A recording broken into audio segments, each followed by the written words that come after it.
Hey everybody, welcome back to Swiftlessons for a quick lead guitar tutorial. Today I want to talk to you about unison bends. This is an essential rock guitar technique that is going to add a lot of texture and a touch of aggression to your lead lines. So let's take a close look at the fretboard. I'm going to show you how you can find these unison bends in the context of your minor pentatonic scale, and from there I'll break down 2 hot licks for you. Of course I have tabs and also Guitar Pro at patreon.com/swiftlessons to help you with your study. Let's take a look. Okay, a close look at the fretboard on this gorgeous Paranormal Stratocaster. Friends, if you want to add this guitar to your collection, all you need to do is text me Paranormal to the number you see there on the screen.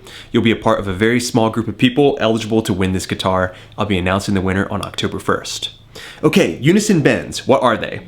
Well, basically all we're doing is taking a note inside of a given scale, such as the minor pentatonic scale. Here we are in the key of C. And we're bending that note up so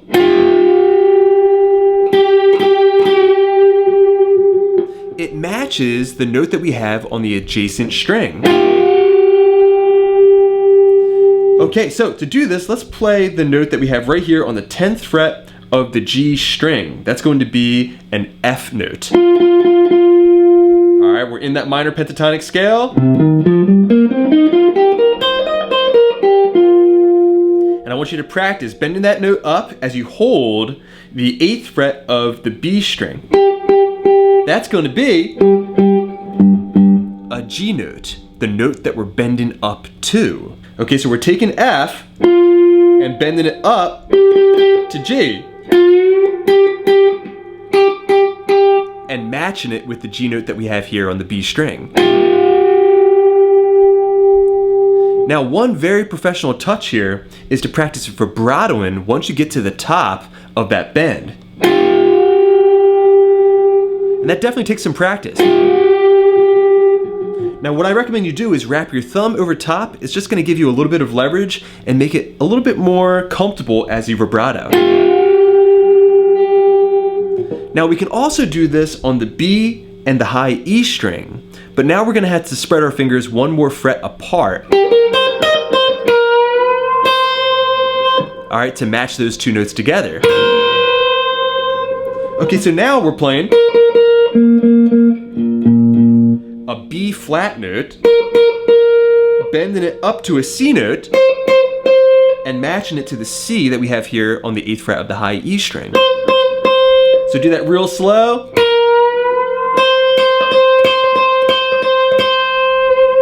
You can practice vibratoing on top.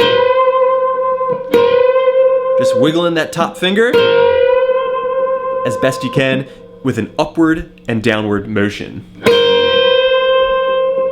All right, so those are your 2 main unison bends that you have at your disposal, and they're used all the time. Now, here's a really, really cool trick. If you know how to play your natural minor scale, for example, on a single string,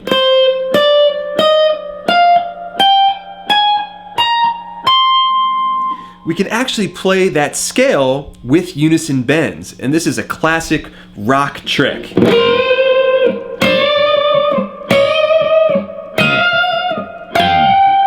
Usually that's about as high as I go when I'm doing this trick.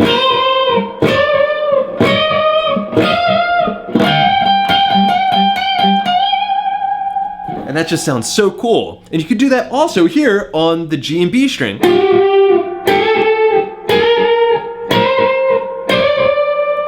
Just like that. Okay, so that's how you play these classic rock unison bends that you hear on so many great records, from Hendrix to Pearl Jam, Lynyrd Skynyrd, Pink Floyd, the list goes on and on. Now, the next thing I suggest you do is practice just playing around in your minor pentatonic scale at a nice slow tempo and see if you can implement this technique a little bit. Something like this.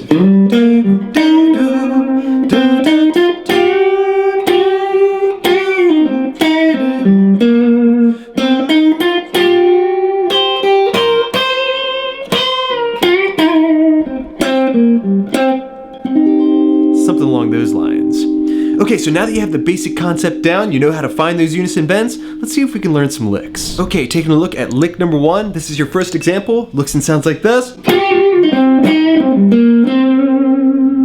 One more time. And real slow.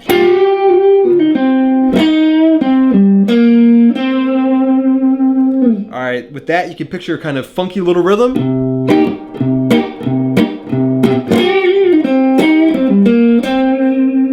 Breaking that up into two parts. Part one. All right, so that was the unison bend on the G string. Of course, we're in the key of C minor, though you can play these over top of major progressions as well. We're on the 10th fret of the G string, and we're grabbing the 8th fret B string. We're going to bend this twice. The second time, just letting it ring through. Next, we're gonna pull off. All right, so the bend came down, we pulled off down a full step, and then went to the 10th fret of the D string to finish that first part. All right, next we're going. All right, so there, I'm trying my best to block some strings as I grab the 8th fret of the G string. I'm blocking using my index finger, my thumb, and also the meat of my pick and hand. All right, from there we're gonna play. That was 10, 10, 8, 10, stacking within that pentatonic box. Put that together and we have a great lick for your repertoire. One more time.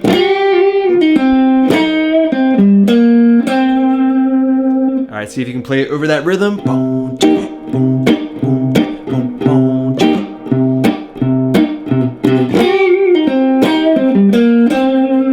Okay, now looking at our second and final lick for today, it's gonna look and sound like this.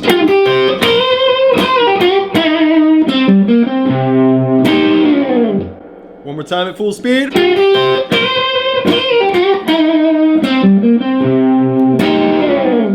And real slow.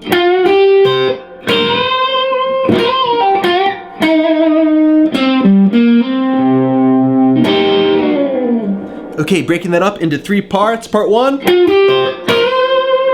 part two, part three. All right, so part one, very much in the style of Stevie Ray Vaughan. We're gonna bend the 10th fret of the G string up, then grab 8 and 8 of the B and high E string. Next, we're gonna bend 11th fret of the B string, matching it with the high E string 8th fret. That's part number one. All right, now part number two. All right, this is very much in the style of Jimi Hendrix now. All right, so I bent again, returned, and then pulled off down to the 8th fret of the B string. All right, next we're gonna play. That's the 10th fret of the G string, a lift and kill, and then a heavy vibrato on the minor third in the scale, which is going to be 8th fret of the G string. All right, so part number two again. Parts 1 and 2 together. All right, then, so in part number 3. Real slow. All right, so we're stacking. That's gonna be the 10th fret of the D string to the A string. Then a hammer on, 8 up to 10 on the D string. Wrap your thumb around Jimi Hendrix style and grab the root note before double stop slide away. You can have the D, G, and B strings, 8th fret, sliding all the way down. Actually, you can also fit in the high E string there too. Okay, so that last part. All right, putting all three parts together, it should sound like this.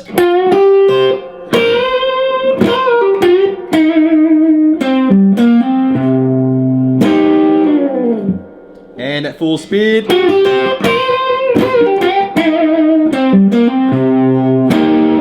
Alright everybody, thanks so much for checking out this lead guitar tutorial. I hope you enjoyed it. Let me know what you think in the comment section down below. And remember, if you want to add this awesome paranormal Nashville custom Stratocaster to your collection, just text me paranormal to the number you see right there on the screen. Big thanks to my supporters at patreon.com/Swiftlessons. I hope you enjoyed all those extra resources. And until next time, this is Rob coming at you from the Jersey Shore saying happy picking.